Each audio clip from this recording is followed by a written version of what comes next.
Line में सब लोग एक मिनट आंख बंद करके हम सिर झुक के प्रार्थना करके और उसी को आराधना के अंदर जाएंगे। सभी लोग धन्यवाद बोले, धन्यवाद प्रभु, धन्यवाद धन्यवाद धन्यवाद धन्यवाद धन्यवाद प्रभु को लाख लाख धन्यवाद प्रभु। धन्यवाद कह रहा हूँ, क्या कह सकते हैं। हमारे जिंदगी में इतना ज्यादा आप मदद किए हैं, सफलता दिए हैं, विजय दिए हैं।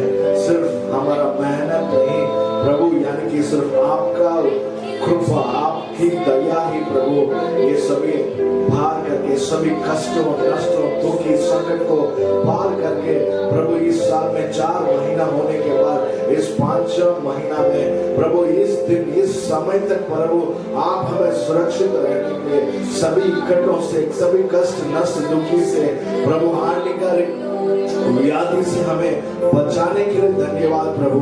हाँ प्रभु, आपकी शक्ति में हमें लेके आने के लिए धन्यवाद प्रभु। आपको हम देखते हैं प्रभु, आपको हम पुकारते हैं प्रभु, आपको आपके नाम को हम मनाते हैं प्रभु। आप सभी नामों से बड़ा नाम यीशु का नाम प्रभु।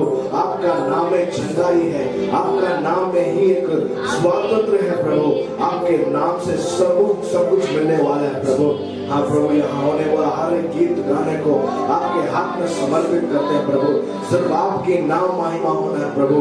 आपके राज्य सब कुछ जवाबदार लीजिए प्रभु। यीशु मसीह के नाम पर हम प्रार्थना करते हैं, आमीन आमीन।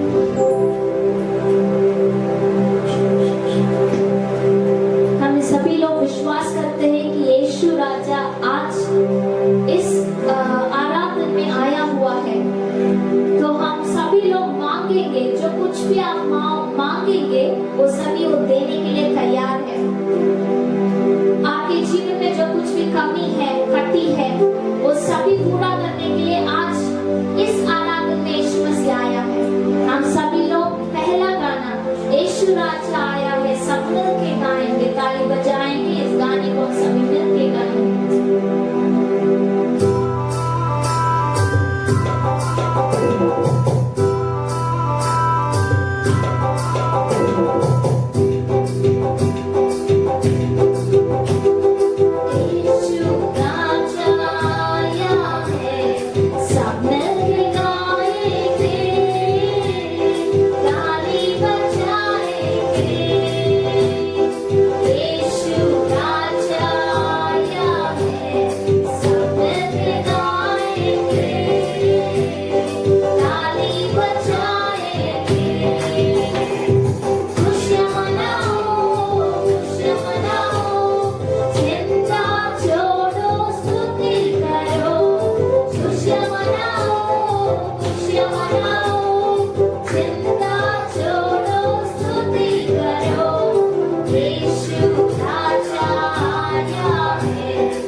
चिंता छोड़ो स्तुति करो खुशियाँ मनाओ ऐसो खुशियाँ मनाओ चिंता छोड़ो स्तुति ऐसे बोलिए खुशियाँ मनाओ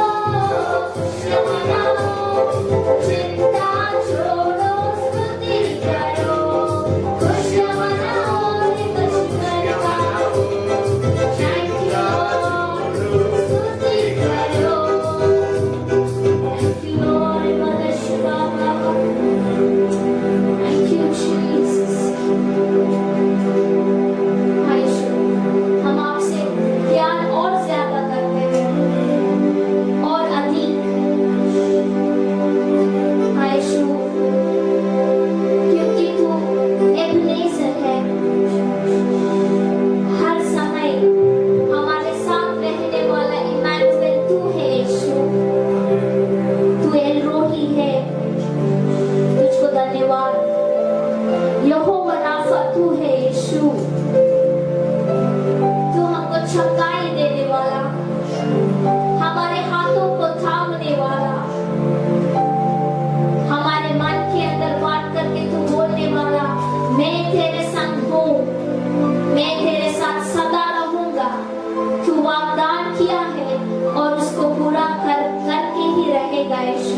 मेरे साथ है खड़ा, आने वाले कल में भी होगा। बीमारियों में तू कहता है उठ जा, ये हो राफा, तू ही मेरी शिफा। बीमारियों में आए यीशु, तू कहता है उठ जा, ये हो राफा, तू ही मेरी शिफा। बीते कल में तू साथ मेरे था, आज भी मेरे साथ है खड़ा, आने वाले कल में भी होगा। आने वाले हर कल में, आने वाले हर दिनों में तू हमको होगा यीशु, तुम्हारे साथ रहेगा हर बीमारियों के बीच में, हर बीमारी के परिस्थिति में। जब हम लोग गिरे हुए थे, हमारे पापों में डूबे हुए थे, तू बोला तू उठ जा, तू हमको थामा है यीशु। Thank you lord, thank you Jesus. हाँ यीशु, हमारे साथ आज आप रहने के लिए धन्यवाद यीशु, हमारे साथ बात करने के लिए धन्यवाद यीशु। यीशु, जब हम लोग इस जगत में चलते रहते हुए हर एक बीमारी के बारे में जब हम लोग सोचते हैं, हमारे अंदर एक डर है यीशु, हमारे अंदर एक प्रश्न है, कौन हमको बचाएगा, कौन हमारे हाथ उतारेगा, कौन हमको बोलेगा तू उठ जा, कौन हमको बोलेगा। लेकिन हर प्रश्नों का उत्तर तू है यीशु, क्योंकि तू हमको थामा है, हर बीमारियों से हमको बचा के सुरक्षित रखा है, इसलिए धन्यवाद यीशु। हाँ यीशु, कितने सारे लोग घर में बीमारियों से पड़े हैं, हर एक बीमारी लोगों के लिए आज हम लोग प्रार्थना करते हैं यीशु, हर एक कैंसर लोग के लिए, HIV एड्स लोगों के लिए, हर एक बीमारी छोटे से लेके बड़े तक सब बीमारियों को आज हम आपकी प्रसन्नता में याद करते हैं, उन सभी लोगों को आपके हाथ में देते हैं यीशु, उन सभी लोगों को आज आपके हाथ से छू लीजिए यीशु, आप उन लोगों को छुड़ा लीजिए,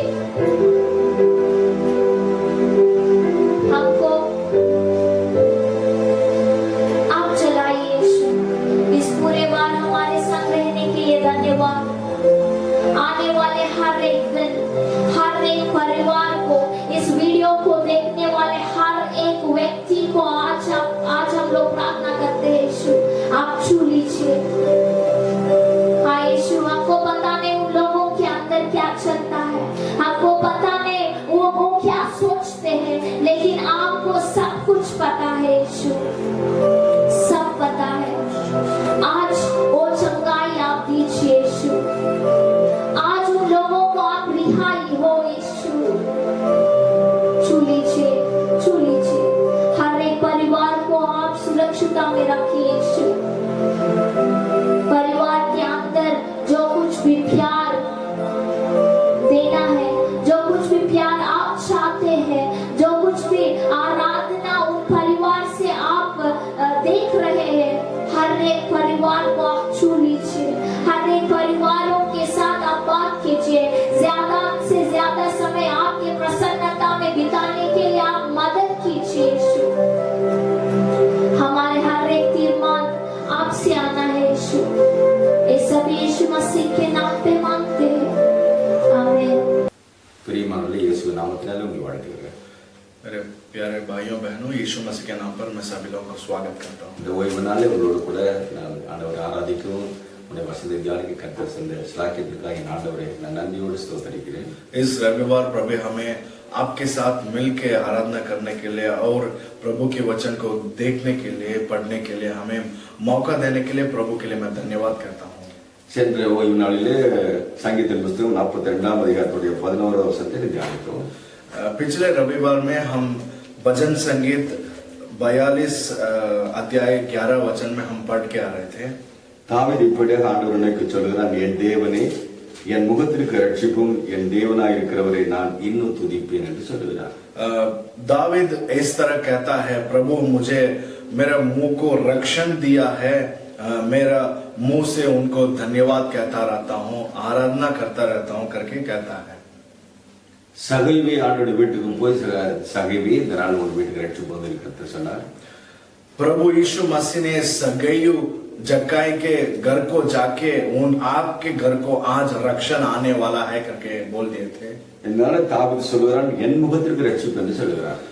लेकिन आज इस समय दाविद कहता है, मेरे मुंह को रक्षण आने वाला है. அந்த முகத்துக்கு ரட்சிப்பு என்று சொல்றது உள்ளத்தில் இருக்கிற காரியங்களை முகத்துல வெளிப்படுத்துகிற ஒரு காரியம். देखिए, मुंह में रक्षण का मतलब यह है कि जो मन में है हमारा मुंह में बाहर दिखाई देता है.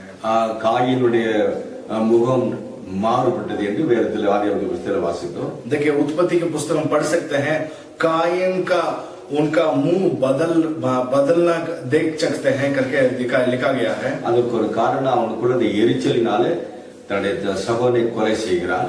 எரிச்சலினால் उसके कारण ये था कि उसके अंदर बड़ा सा एक विरोध था कि अपने भाई को मार डालना आ गया था. இந்த நாளிலே எம்மோர் சீஷர்களை பார்க்கும் பொழுது துக்க முகத்தோடு எம்மோருக்கு போனதை நாம் அறிந்திருக்கிறோம். देखिए, हम बहुत दुखी से देख सकते हैं कि यम्माऊर के गांव को जाने वाले चेलों के मन और उनके मुंह बहुत दुखी पड़ गए थे. ஆண்டவர் சிலுவையில் இறங்கி விட்டாங்க. उनका ये चिंता कि यीशु मसीह को क्रूस पर डाल दिए हैं. தேவன் உயிரோடு எடுத்தார். तीसरे दिन यीशु मसीह जी उठे हैं. அதை அறியாதபடி துக்கத்தோடு போகிற அந்த காரியத்தை பார்க்கும் பொழுது இயேசுவோட வாழ்க்கை துக்க முகத்தோடு போகிறது என்று கேட்கிறார். वो ये दुखी से भरा हुआ ये 6 लोग जाते समय यीशु मसीह उनके पास आके पूछ रहे थे, क्यों दुखी, अपने मुंह को दुखी रखे क्यों पैदल जा रहे हैं करके पूछ रहे थे. அவருடைய உள்ளத்தில் இருக்கிற துக்கம் அது முகத்தில் வெளிப்பட்டது. इसलिए क्योंकि उनके मन में रहने वाला दुखी अपने मुंह से बाहर दिखा गया था. நெகோமியா அந்த அரண்மனையிலே பானபாத்திர இருக்கானா இருக்கிறான். देखिए, नहोमिया उनके महल में एक काम वाला था. அந்த ராஜாவோட முகத்தை பார்த்த மாத்திரமே முகம் துக்கமா இருக்கிறது என்ன என்று கேட்டு அவர் இப்படியாக சொல்லுகிறார். देखिए, वो राजा तुरंत उस काम वाले के मुंह देखते ही वो बता दिया और पूछ रहा था कि क्यों बहुत दुखी से है करके. மனதின் துக்கமே அன்றி शरीर बलहीनता दुखम अल्ल என்று ராஜா சொல்கிறார். देखिए, राजा इस तरह कह रहा था कि अपने शरीर में रहने वाला दुखी नहीं है, लेकिन ये अपने मन में रहने वाला दुखी करके कह रहा था. இந்த நாளிலே நம்முடைய உள்ளத்தில் இருக்கிற எல்லா துக்கங்களை மாற்ற கர்த்தர் வல்லமை உள்ளவர். देखिए, आज हमारा इस समय पर प्रभु आपके मन में रहने वाले सभी दुखी को बदलने के लिए यीशु मसीह से जरूर होने वाला है. நம்முடைய துக்கத்துடைய முகம் மாறுகிற அந்த முகத்திலே மாற்றத்தை மாற்றும்படியாக கர்த்தர் சிலுவையில் தன்னுடைய முகத்தை ஒப்பு கொடுத்தார். देखिए, यीशु मसीह हमारे मन में, हमारा शरीर में रहने वाले सभी दुखी को, कष्टों को बदलने के लिए यीशु मसीह अपने क्रूस पर अपने आप समर्पित कर दिए हैं. அவருடைய முகத்திலே தாடி பிடித்து எடுத்தார்கள், முகத்திலே காரி துப்பினார்கள், முகம் சிதைக்கப்பட்டது. देखिए, यीशु मसीह को मुंह में थूके थे, यीशु मसीह को थप्पड़ मारे थे, बहुत तरह का तकलीफ दे रहे थे यीशु मसीह को. இந்த நாள் நம்முடைய மனதில் இருக்கிற எல்லா துக்கங்களை மாற்றி நம்முடைய முகங்களை பிரகாசிக்க பண்ண தேவன் தன்னுடைய சிலுவையில நமக்காக பாடுகளை அனுபவித்தார். यीशु मसीह अपने आप हमारे लिए और आपके लिए सभी तरह का कष्ट और नष्ट दुखी को लेने के लिए यीशु मसीह सभी तरह का त्याग कर दिए हैं. இங்க இரண்டாவது ஒரு காரியத்தை நம்ம தியானிக்க போகிறோம். यहाँ हम आज दूसरी चीज को हम देखेंगे. 2 சாமுவேல் புத்தகம் 15ஆம் அதிகாரம் 30 வசனத்தை நாம் வாசிக்கும் பொழுது, देखिए, यहाँ 2 शामुएल पुस्तक 15 अध्याय 30 वचन को पढ़ सकते हैं. இங்க தாவீதுடைய காரியங்களை நம்ம அறிந்து கொள்ள முடியும். यहाँ दावीद के बारे में जान सकते हैं. தாவீது தன்னுடைய முகத்தை மூடி வெறுங்கால நடந்து அழுது கொண்டே ஒலிவ மலை மேல் ஏறி போனான் என்று வேதத்தில் வாசிக்கிறோம். यहाँ पवित्र ग्रंथ में पढ़ सकते हैं, दावीद अपने मुंह को कपड़े से पहन के, अपने चप्पल जूते के बिना अपने पैदल जाके ओलिव पर्वत में चढ़ रहा था. நான் உங்களுக்கு அந்த வசனத்தை வாசிக்க போகிறேன். हाँ, आप कोई हमारे लिए इस वचन को पढ़ सकते हैं. 2 சாமுவேல் புத்தகம் 15ஆம் அதிகாரம் 30வது வசனம். 2 शामुएल की पुस्तक 15 अध्याय 30 वचन. தாவீது தன் முகத்தை மூடி வெறுங்கால நடந்து அழுது கொண்டு ஒலிவ மலை மேல் ஏறி போனான். அவனோடு இருந்த சகல ஜனங்களும் முகத்தை மூடி அழுது கொண்டு ஏறினார்கள். तब दाऊद जैतून के पहाड़ की चढ़ाई पर सिर ढाक के नंगे पांव रोता हुआ चढ़ने लगा और जितने लोग उसके संग थे वे भी सिर ढाक के रोते हुए चढ़ गए। இந்த தாவீது தன்னுடைய முகத்தை மூடிக்கொண்டு ஒலிவ மலைக்கு அழுது கொண்டே போகிறான். அதற்கு காரணம் என்ன? देखिए दाऊद अपने कपड़े से मुंह को चिपके नंगे पांव से उस पर्वत को चढ़ रहा था रो के। उसका कारण क्या हो सकता है? அவருடைய வாழ்க்கையில் வந்ததான ஒரு வெட்கமான ஒரு காரியம் அவன் முகத்தை மறைத்து அழுது கொண்டு போக வேண்டிய சூழ்நிலை வந்தது. उसका एक समय आ गया थी बहुत दुखी से अपने मुंह को बंद करके नंगे पैर से उस पर्वत को चढ़ रहा था। ஜனங்களை பார்க்க முடியவில்லை, उसको लोगों को नहीं देख पा रहा था, ஜனங்களுடைய முகத்தை பார்க்க முடியவில்லை, लोगों की मुंह को भी नहीं देख पा रहा था। தன்னுடைய முகத்தை மறைத்துக் கொள்ளுகிறார், अपने मुंह को बंद करके वो पैदल जा रहा था। உள்ளத்தில் அவ்வளவு வேதனை, அவ்வளவு அவமானம், அவ்வளவு நிந்தை। उसके मन में इतना दुखी था, इतना कष्ट दुखी संकट में हो गया था कि अपने मुंह को बाहर भी नहीं दिख पा रहा था। சொந்த குமாரன் அப்சலோமுடைய காரியங்களினாலே, अपने एक ही पुत्र अब्सलोम से हुआ ये सब कुछ। அப்சலோம் தன்னுடைய சிநேகிதனாகிய அகித்தாப்பேலுடைய ஆலோசனை கேட்டபடியினாலே, अब्सलोम उसके दोस्त की अहिंसा की जानकारी या विषय उसको सुनने के कारण அந்த தன்னுடைய ராஜ்யபாரத்தை இழந்து தப்பிக்கும்படியாக தேசத்தை விட்டு அன்னமனை விட்டு ஓடுகிற ஒரு பரிதாப வெட்கக்கேடான காரியம் தாவீது ராஜாவுடைய வாழ்க்கையிலே பார்க்கிறோம்। उसके महल को छोड़ के, राजा के रहने वाला स्थल को छोड़ के, उस स्थान को छोड़ के जाने वाला ये दुखी का संकट ये दावीद के मन में ये रह गया था। இந்த உலகத்துல சில காரியங்களை நடைமுறை வாழ்க்கையில நம்ம காரியங்களை பார்க்கிறோம்। इस संसार में हम भी अपने हमारे जिंदगी में देख सकते हैं। ஒரு அலுவலகத்துல ஒருத்தர் லஞ்சம் வாங்கினா போலீஸ்ல கைது செய்யும் பொழுது, கைது செய்து அவனை அழைத்துக் கொண்டு கோர்ட்டுக்கு போகும் பொழுது தன்னை கர்ச்சீப்பினால முகத்தை மறைத்துக் கொள்ளுகிறாங்க। देखिए बहुत बार कोई इस संसार में कर्जा लेके नहीं दिया तो उसको पुलिस वाले आके पकड़ के जेल लेके जाते हैं, जेल में रख के उसको कोर्ट को लेके जाते हैं। कोर्ट को जाने के उस रास्ते में अंदर जाते ही पहले अपने मुंह को बंद करके, कपड़े से बंद करके उसके अंदर कोर्ट के अंदर लेके जाते हैं। வாழ்வு பிள்ளைகள் வழிதூர் நடக்கும் பொழுது, போலீசால கைது படும் பொழுது தன்னுடைய முகத்தை பார்க்க யாரும் காட்டக்கூடாதபடி தன்னுடைய வெட்கத்தினால முகத்தை மறைத்துக் கொள்ளுகிறதை நம்ம டிவிகளிலே நம்ம பார்க்கிறோம்। देखिए हम टेलीविजन में देख सकते हैं, हमारे इस जगत में रहने वाले युवक लोग कुछ गलती कर दिए तो पुलिस वाले पकड़ के वो लेके जाते समय अपने आप उनको मुंह नहीं दिखा पाते हैं, बहुत दुखी से भर जाते हैं। தாவீது தன் சொந்த பிள்ளையினால இப்படிப்பட்ட ஒரு வெட்கமான காரியத்தை தன்னுடைய உள்ளத்தில் ஏற்றுக்கொள்ள வேண்டிய சூழ்நிலை தள்ளப்படுகிறார்। देखिए दावीद अपने बेटे किया हुआ गलती को स्वीकार करना था, लेकिन उस दुखी को अपने बाहर लोगों को नहीं दिखा पा रहा था। தன்னுடைய மகனுடைய காரியங்களினால தன்னுடைய ஜீவன் தப்ப அவன் ஒலிமலைக்கு அரண்மனை விட்டு ஓடுக வேண்டிய நிலைமை வந்தது। उसको अपने आप बचाने के लिए और उसके बेटे से, लोगों से उसने पर्वत के ऊपर रो के दुखी से चढ़ रहा था। இந்த நாட்களில் நம்முடைய வாழ்க்கையில் अनेक குடும்பங்களை காரியங்களை பார்க்கும்போது தன்னுடைய சொந்த குடும்பத்திலே தன்னுடைய பிள்ளையினாலே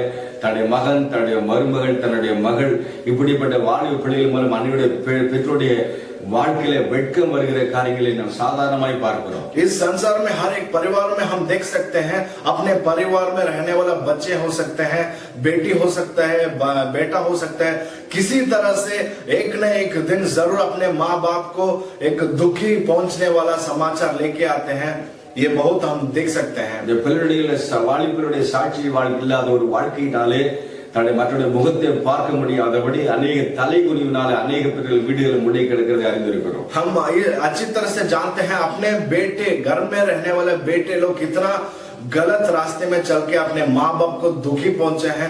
उन दुखी से अपने माँ बाप बाहर भी नहीं आ पा रहे अपने मुंह दिखाने के लिए। தாவீது தன்னுடைய வெட்க முகத்தோடு தன்னுடைய கண்ணீரோடு அழுது கொண்டு ஒலிமலைக்கு போகிறார்। वो दावीद बहुत दुखी से रोते ही वो पर्वत के ऊपर चढ़ के जा रहा था। ஆனா ஏற்ற நேரம் வந்து தாவீது திரும்ப தன்னுடைய அரண்மனையில கொண்டு வந்து ராஜ்யபாரத்தை தேவனுடைய கரத்தில் ஒப்பு கொடுத்தார்। लेकिन एक दिन आ गया था, दावीद अपने आप उस पर्वत से महल को आ गया था, प्रभु लेके आके उस महल में अपने काम के लिए उसका चित्त पूरा हो गया था। தேவன் செய்த காரியம் தாவீது செய்த காரியம் தான் என்ன?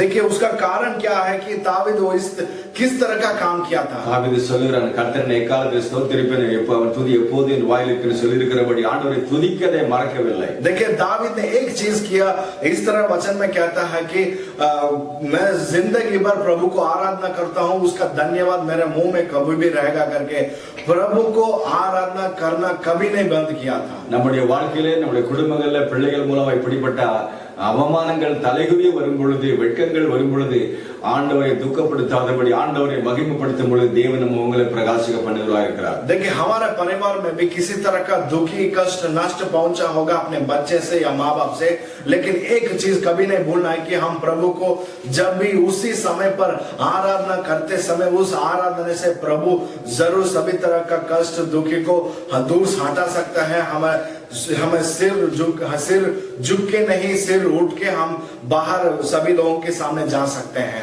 யோபு பக்தருடைய வாழ்க்கையில நம்ம பார்ப்போம்னா யோபு 16ஆம் அதிகாரம் 14வது வசனம் சொல்லுகிறது, அவருடைய முகமெல்லாம் அழுக்கடைந்து அழுகிறதுனாலே அழுமுகத்தினாலே முகமெல்லாம் அழுக்கடைந்து போயிருக்கிறது சொல்லப்பட்டிருக்கிறது। देखिए आयुब पुस्तक 16 अध्याय 16 वचन में हम पढ़ सकते हैं कि उसके मुंह रो रो के बहुत दुखी से भर गया है। மரண இருள் அவர் கண்களை மூடிக்கொண்டது। उनका मरण का एक अंधकार अपने आंखों को अंधकार बन दिया था। அவர் சொல்லுகிறார், என்னுடைய கரங்கள் சுத்தமா இருக்கிறது, கொடுமை செய்யவில்லை। देखिए वो कहता है मेरा हाथ बहुत शुद्ध है, परिशुद्ध से रखा हूँ। நான் பண்ணுகிற ஜெபம் அந்த பரிசுத்தமா இருக்கிறது। मैं प्रार्थना करने वाला हर एक प्रार्थना परिशुद्ध से भरा है। என்னுடைய சாட்சி பரலோகத்தின் ஆண்டவருக்கே தெரியும்। मेरा साक्षी परलोक राज्य प्रभु को वो सबको जानता है। ஆனால் என் ஆண்டவரை நோக்கி என் கண்களில் கண்ணீர் விடுகிறேன்। लेकिन फिर भी मैं यीशु मसीह को देखे, पर प्रभु को देखे मेरा आंखों से आंसू भरा है। என் காரியம் என்ன? उसका कारण क्या हो सकता है? சிநேகிதனை பரிகாசம் பண்ணுகிறார்கள்। वो कहता है मेरे दोस्त लोग मेरे ऊपर चिढ़ाते हैं, मेरे ऊपर हंसते हैं। பரிகாசத்தினால கண்களில் கண்ணீர் முகங்களை மறைக்கிறது। उनका परिहास, उनका हंसना वो बहुत दुखी बन के उनका आंखों आंसू से भरा है। கண்ணீர் அழுது அழுது முகமெல்லாம் அழுக்காய் மாறி போகுது யோபு பக்தன் சொல்லுகிறார்। आयुब भक्तन इस तरह कहता है मेरा बहुत मन दुखी से भरा है, सिर्फ वो हंसने वाले उन लोगों से वजह से। கூட இருக்கிற சிநேகிதர் பரிகாசம் பண்ணுகிறாங்க। उनके दोस्त बगल में रहने वाले सभी दोस्त उसके ऊपर हंसना शुरू कर दिया। நம்முடைய வாழ்க்கையில் अनेक நேரங்கள் இந்த பரிகாசமான வார்த்தைகளை கேட்கிற உள்ளத்தில் அழுகிறோம்।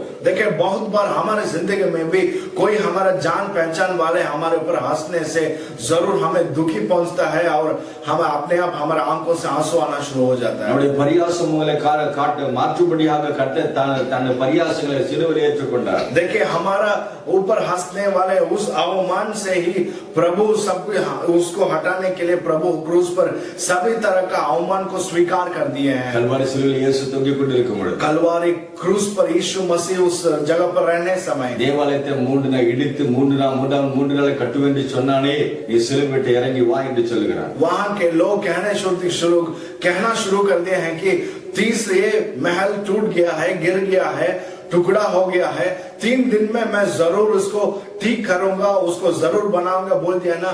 नीचे उतर के आकर के बहुत लोग परिहास करना शुरू कर दिए थे। தேவனுடைய குமாரன் என்று சொன்னாயே, நீ தேவனுடைய குமாரனா இருந்தால் சிலுவை விட்டு இறங்கி வா என்று பரிகாசம் பண்ணுகிறார்। तुम प्रभु के पुत्र हो ना, अगर तो प्रभु के पुत्र हो तो नीचे उतर के आकर के बहुत सारे लोग हंसना शुरू कर दिए थे। கல்வாரி சிலுவையில் ஸ்தோத்திர நமக்காய் பரிகாசங்களை ஏற்றுக்கொண்டார்। देखिए हमारे लिए, आपके लिए क्रूस पर यीशु मसीह सभी तरह का दुखी को, अवमान को स्वीकार कर दिए हैं। நம்முடைய பரிகாசங்களை கர்த்தர் மாற்றி வெளிச்சமாய் மாற்ற கல்வாரி சிலுவை நமக்காய் பாடுகளை கர்த்தர் ஏற்றுக்கொண்டார்। देखिए हमारा परिहास, हमारे ऊपर हंसने वाले सभी अवमान को यीशु मसीह स्वीकार करके विजय देने के लिए प्रभु यीशु मसीह क्रूस पर हमें स्वीकार कर दिए हैं। தாவீதுடைய வாழ்க்கையில் அவனுடைய வெட்கத்தை மாற்றும்படியாய் கர்த்தர் இறங்கி வந்து அவனுக்காக கிரியை செய்தார்। देखिए दावीद के अवमान को बदलने के लिए प्रभु ने नीचे उतर के उसके साथ बहुत सारा काम किए हैं। இன்னொரு முகத்தை குறித்து நாம் தியானிக்க போகிறோம்। ஆதியாகமத்தின் புத்தகம் 3ஆம் அதிகாரம் 19வது வசனத்தில் வாசிக்க போகிறோம்। देखिए उत्पत्ति पुस्तक 3रा अध्याय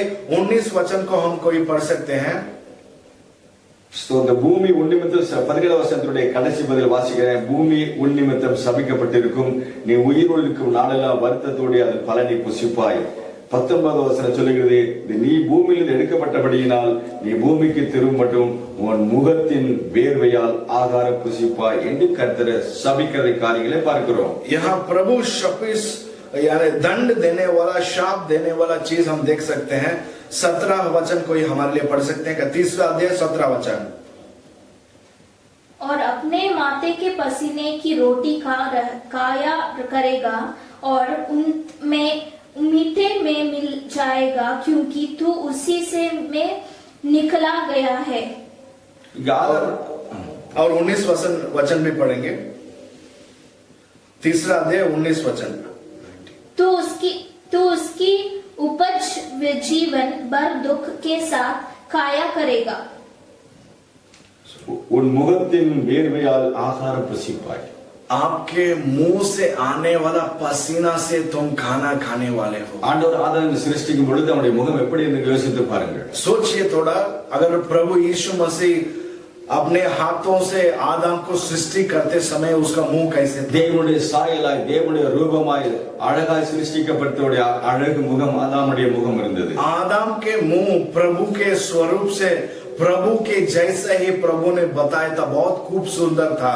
ஒளியின் வஸ்திரத்தை தரித்துக் கொண்டிருக்கிற ஆண்டவர் அவனுக்கு ஒளியின் வஸ்திரத்தை அவனுக்கு தந்திருக்கிறார். देखिए, प्रभु ने एक प्रकाश की रोशनी की कपड़ा पहने थे, वैसे ही आदम को भी प्रकाश की रोशनी की एक वस्त्र दे दिए थे. அவனை பழுகி பெருகி பூமியை ஆண்டு கொள்ளுங்கள் என்று சொல்லி ஆசீர்வதித்த கர்த்தர். देखिए, प्रभु ने उन दोनों को आशीष किए थे कि तुम इस संसार को ज्यादा लोगों से भरा दो, कि आशीष किए थे. இந்த நாளிலே அவருடைய முகங்கள் சாப முகமாய் மாறுகிறது. लेकिन आज वो ये उनके मुंह पूरा शाप से भरा हुआ था. அவருடைய கீழ்ப்படியாமையினாலே அவருடைய முகம் சபிக்கப்பட்ட முகமாய் மாறி இருக்கிறது வேதம் சொல்லுகிறது. देखिए, प्रभु की वचन कहता है, उसने प्रभु जो बोले थे उसको सुना ही नहीं था, और उसके विरोध करने के कारण उसको मुंह शाप से भरा दिया था. அந்த சாப முகத்தை ஆசீர்வாதத்தின் முகத்தை மாற்றும்படியாய் கர்த்தர் கல்வாரி சிலுவையிலே தன்னையே ஒப்பு கொடுத்ததாய் வேதம் நமக்கு செய்து. देखिए, पवित्र ग्रंथ में पढ़ सकते हैं,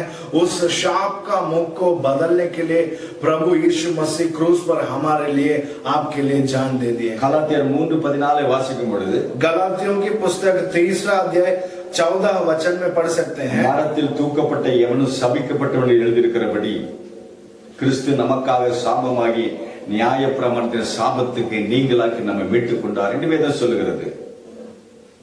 कोई हमारे लिए पढ़िए गलातियों पुस्तक 3रा अध्याय 14 वचन. यह इस्राएल हुआ कि अब्राहम की आशीष मसीह यीशु के अन्य जातियों तक पहुंचे, और हम विश्वास के द्वारा उस आत्मा को प्राप्त करें जिसकी प्रतिज्ञा हुई है. இயேசு ஆதாமுக்கு மேல் இருந்த சாப முகத்தை மாற்றி ஆசீர்வதிக்கும்படியாய் கல்வாரி சிலுவையிலே மரத்தை நமக்காய் சாபமான என்று வேதவசனம் சொல்லுகிறது. देखिए, प्रभु के वचन कहता है, हमारे लिए यीशु मसीह ने उस शाप में रहने वाला उस पेड़ में प्रभु यीशु मसीह क्रूस पर चला गया, आपने हमारे लिए जान दे दिया है. இன்னொரு சம்பவத்தை உங்களுக்கு ஞாபகப்படுத்துகிறேன். मैं और एक घटना को आपको याद दिलाता हूँ. மோவாப் தேசத்துக்கு நகோமி போகிறாள். मोआब देश को नहोमी जा रही है. தன்னுடைய கணவனை இழக்கிறார், தன்னுடைய ஆண் பிள்ளை 2 பேத்தையும் இழந்து விடுகிறார். अपने बेटे को खो जाती है, अपने 2 पुत्र को भी खो जाती है. தன்னுடைய 2 மருமகளோடு தன்னுடைய பெத்லெஹேமுக்கு வருகிறதை அறிகிறோம். वो उनने 2 बेटियों के साथ वापस आने का बेथलेहम को देख सकते हैं. ஒரு பால் தன்னுடைய சொந்த மோவாப் தேசத்துக்கு தன்னுடைய தாய் பிள்ளையோடு போகிறார். ரூத் மாத்திரம் தன்னுடைய நகோமியோடு அத்தியோடு பெத்லெஹேம் வருவதை பார்க்கிறோம். देखिए, और फल अपने माँ की घर को जाने के असंभव को इस वचन में पढ़ सकते हैं, और हम रूत को देख सकते हैं. रूत अपने नहोमी के साथ बेथलेहम को वापस आने वाला इस कहानी में देख सकते हैं. தன்னுடைய இனத்தாரெல்லாம் ஒரு நாள் ரூத்துக்கு விரோதமாக பேசியிருக்கோடு சபிக்கப்பட்ட குடும்பமோ சாபமோ என்று தெரியவில்லை, தன்னுடைய கணவனை இழந்து விட்டு நிற்கதியாய் போகிறார் என்று ஊரே காரியங்களை சொல்லி இருக்கலாம். देखिए, अपने पूरे गांव वाले रूत के बारे में सोचे होंगे, बोले होंगे कि ये कितना शाप पाई है, पता नहीं प्रभु के विरोध क्या किया होगी करके इस तरह का सभी तरह का बात अपने कान कान में पड़ा होगा। அவர் இஸ்ரவேல் தேவனை அடைக்கலமாய் கொண்டு பெத்லேமுக்கு வந்தபடியினாலே கர்த்தருடைய கண்ணீரை மாற்றுகிறதை அவருடைய முகத்தை மாற்றுகிறதை வேதத்தில் பார்க்கிறோம். देखिए पवित्र ग्रंथ में पढ़ सकते हैं कि इस्राएल भगवान को स्वीकार करके बेथलेहम को अपने नहोमी के साथ वापस आई। रूत के मुंह को बहुत खुशी और संकट को निकाल दिए थे परमेश्वर ने। மோவாப் ஸ்திரீகள் அழகாக சுந்தரமாக இருந்ததை நாம் அறிந்திருக்கிறோம். देखिए हम ये भी जानते हैं कि मोवाब के गांव वाले की स्त्री लोग बहुत खूब सुंदर दिखते हैं। அவள் இஸ்ரவேல் தேசத்துக்கு வருகிறார். ये लोग इस्राएल देश को आते हैं। அவங்க கோதுமை அறுவடை நேரத்தில் தன் வயல்வெளிக்கு போகிறார். ये अपने खाना लेने के लिए उस खेती में जाते हैं। அங்கே ரூத்தின் புஸ்தகம் 2ஆம் அதிகாரம் 17ஆம் வசனத்தில் வாசிக்கிறோம். போவாசுடைய வயல்வெளிக்கு போய் தன்னுடைய கோதுமையை பொறுக்கி கொண்டு வருகிறதை பார்க்கிறோம். देखिए रूत पुस्तक 2 अध्याय 17 वचन में हम पढ़ सकते हैं। अंत वह सांझ तक खेत में बिनती रही, तब जो कुछ भी बिना था उसे फटका और वह कोई एफा पर जो निकला। இங்கே வேதவசனம் சொல்ல சாயங்காலம் மட்டும் தன் கோதுமைகளை பொறுக்கி கொண்டு வந்து அதை தட்டி கோதுமை மணிகளாய் பிரிக்கிறார் என்கிறது வேதவசனம் சொல்லுகிறது. देखिए पवित्र ग्रंथ में वचन भी पढ़ सकते हैं। शाम तक इंतजार करके वहां रुक के सभी तरह का खेत में रहने वाला चीजों को लेके आके वो उस घर में लेके आए। அந்த ரூத்துடைய முகபாவனை எல்லாம் மாறி அவளுடைய முகமெல்லாம் வேர்த்து அவளுடைய அலங்கோலமான அந்த நிலைமையில தான் அவள் கோதுமை மணிகளை சேர்த்து கொண்டு தன்னுடைய அத்தையிடம் வந்து சேருகிறதை நம்ம பார்க்கிறோம். देखिए रूत कितना सुंदर होने से भी उस काम के समय पर सभी तरह का पसीना आके शाम तक रह के उस खेत में रहने वाले सभी चीजों को लेके वापस आई नहोमी के पास। எவ்வளவு நாள் அவருடைய ரூத்துடைய முகத்துல வேர்வை வந்திருக்கும், அவருடைய முகம் அலங்கோலமா இருக்கும் நம்ம யோசிப்போம்னா ஒரு சில நாட்கள் அறுவடை நாட்கள் முடிகிற சில நாட்கள் மாத்திரமே. देखिए रूत के मुंह में पसीना आ रहा था बहुत, उसका मुंह बदलने वाला ये सारा चीज कितना दिन होगा, मतलब यानी कि थोड़े दिन तक था। போவாசுக்கு மனைவியாகிறாள். அவருடைய முகலட்சணம் மாறுகிறது. அவள் எஜமாட்டியாய் கம்பீரமாய் ராஜகுமாரத்தியாய் முகத்தை கர்த்தர் மாற்றுகிறார். देखिए रूत के मुंह को प्रभु थोड़े दिन में बोवास की पत्नी एक बड़ा सा महल की रानी बनके अभी उसका पूरा जिंदगी बदल गया सिर्फ प्रभु के कारण से। என்ன காரியம் என்ன? उसका कारण क्या हो सकता है? தேவனை தன்னுடைய அடைக்கலமாய் நம்பிக்கையாய் வந்தபடியினாலே அவருடைய முகம் மாறினது. उसका कारण ये था कि रूत ने इस्राएल लोगों के प्रभु को स्वीकार की, मानी और भरोसा रखी, उसके वजह से पूरा जिंदगी बदल गया। இந்த நாட்களில் வேதனையோடு கலக்கத்தோடு கண்ணீரோடு கஷ்டத்தோடு இருக்கிற தேவ ஜனமே, இஸ்ரவேல் தேவனாகிய நம்முடைய ஆண்டவரை கெட்டிய பிடித்துக் கொள்ளுங்க, தேவனை ஆராதிங்க. கர்த்தர் நம்முடைய வாழ்க்கையை மாற்றவர் வல்லமை உள்ளவர். देखिए आज हमारी जिंदगी में कष्ट नष्ट दुखी संकट होगा रहेगा, लेकिन एक मत भूलिए कि जैसे रूत ने इस्राएल लोगों के प्रभु को ऊपर भरोसा रखी, स्वीकार की, मानी, उसी तरह जब आप प्रभु यीशु मसीह के ऊपर भरोसा रखेंगे तो पकड़ लेंगे तो उनको आराधना करेंगे तो जरूर आपका पूरा जिंदगी बदलने वाला है। दानियेल 5ஆம் அதிகாரம் 6ஆம் வசனத்தில் ஒரு காரியத்தை அறிந்து கொள்ள முடியும். दानियेल 5वां अध्याय 6 वचन में भी हम पढ़ सकते हैं। बेलशत्सार ராஜா ஒரு காரியங்களை பார்க்கிறான்.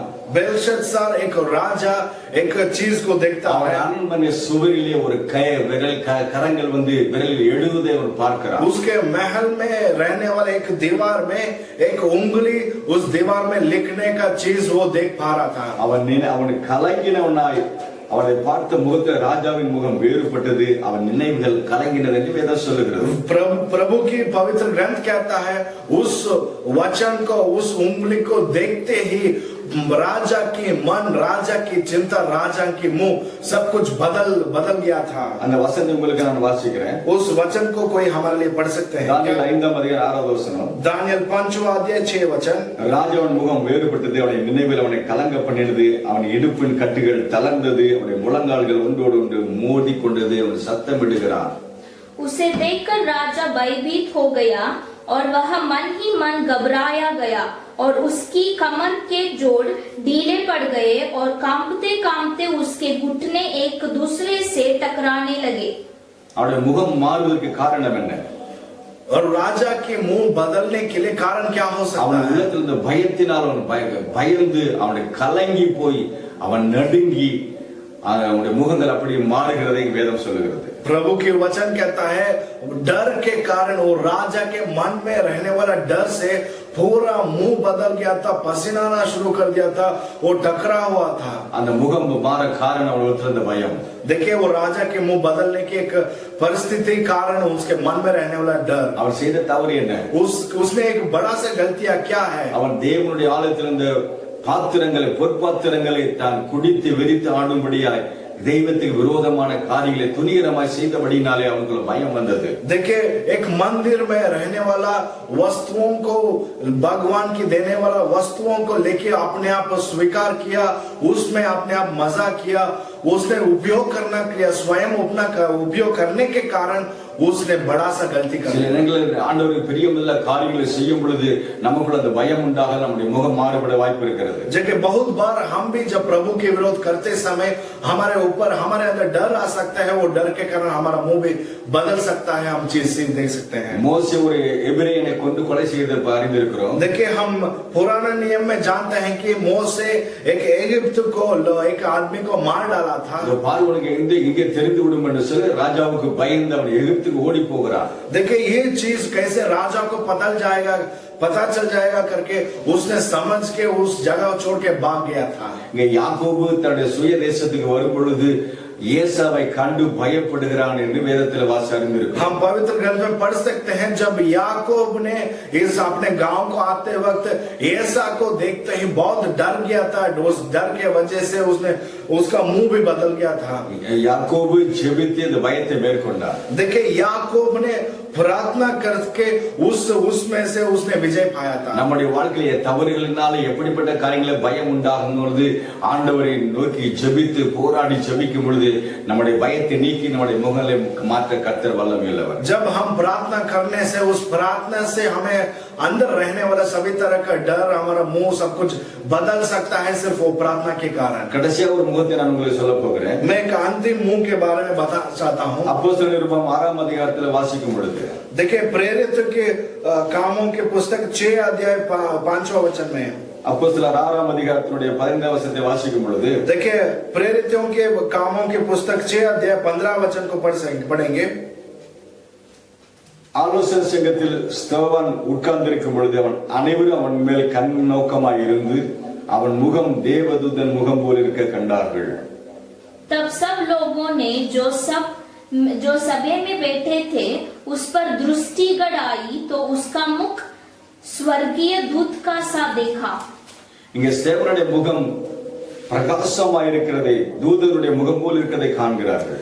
देखिए वहां के लोग स्तेवान की मुंह एकदम बहुत प्रकाशित था, रोशनी आ रहा था अपने वो मुंह, तो एक देवदूत के जैसे दिखा रहे पर. என்ன காரணம் என்ன? उसका कारण क्या हो सकता है? அவனுடைய முகம் பிரகாசிக்க காரணம் என்ன? वो स्तेवान की मुंह प्रकाशित होने का कारण क्या होता है? அவன் அபிஷேகப்பட்டவன். वो बड़ा सा प्रभु की अभिषेक पाया था. 8வது வசனம் சொல்லுகிறது விசுவாசத்தினால் வல்லமையினால் நிறைந்தவனாய் இருந்தான். देखिए 8वां वचन इस तरह कहता है स्टीफनुस अनुग्रह और सामर्थ्य से परिपूर्ण होकर लोगों में बड़े बड़े अद्भुत काम और चिन्ह दिखाया करता था.